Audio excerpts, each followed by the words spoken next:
In the meantime, this morning on the Road Show, in the buzz, the holiday weekend is almost upon us. And while many states across the country have been forced to shut down or scale back parades and firework displays because of the economy, you know, it seems like Rhode Island is one of the sunny spots in all of this, as we're ready to celebrate just as ever. Of course, the most well-known holiday tradition here in the Ocean State is the Bristol 4th of July Parade. And after 224 consecutive years, the tradition continues. It's always great to head out to that parade because it seems like everybody just kind of wants to be part of the fun, and it's always interesting to see who walks in the parade. It is, and you know, you were just mentioning everybody wants to be a part of the fun, and I think that's really one of the reasons why people love this holiday so much, is it's really one that humankind enjoys together. I mean, you know, Christmas and Thanksgiving, it's more of a personal, stay at home behind the table kind of thing, but here it's like everybody's outside and really taking part in it together. Yeah, it's really great, and I know that you know, you and I working in this industry, we don't always get the holidays off.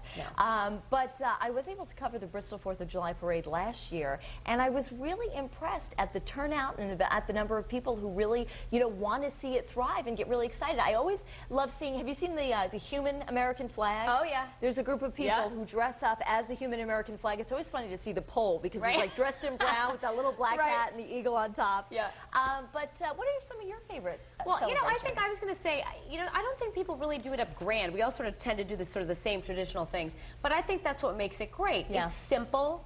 I mean, what's cuter than a kid holding a little sparkler? You know, as the sun's setting, or just doing the s'mores, you know, around the campfire, stuff like that. It's just those traditions you don't want to stop every year. You know, I actually, I've talked about this before, but I started my career in South Dakota, and where Mount Rushmore is, and had the opportunity to not only climb Mount Rushmore and stand on George Washington's head, but every year they have one of those fireworks displays that's seen around the world as different news outlets pick up the broadcast of that, and it's really inspiring. You know, I actually did spend 4th of July in our nation's capital when I was in high school. Our high school band marched in the 4th of July parade. Okay. What did you play? I played the Glockenspiel. No, you didn't. Yes, I did. Are you serious? Do you know what that is?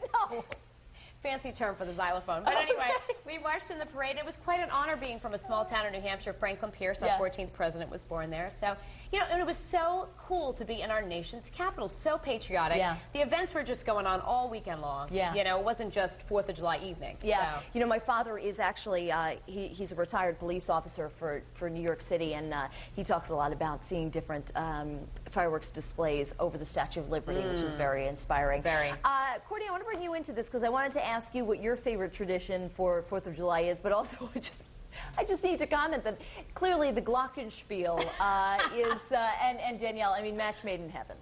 I've marched in quite a few parades myself. The Bristol Parade was one of the longer ones. I went to a high school in Cranston, and we got there super early, and it was super hot, but it's one of my favorite, and a lot of folks here on the blog are planning on doing that as well, and possibly watching it on TV, which definitely beats getting up so early. But my favorite's definitely the fireworks. Looking forward to it. There's like 5 days of fireworks going on here in Rhode Island.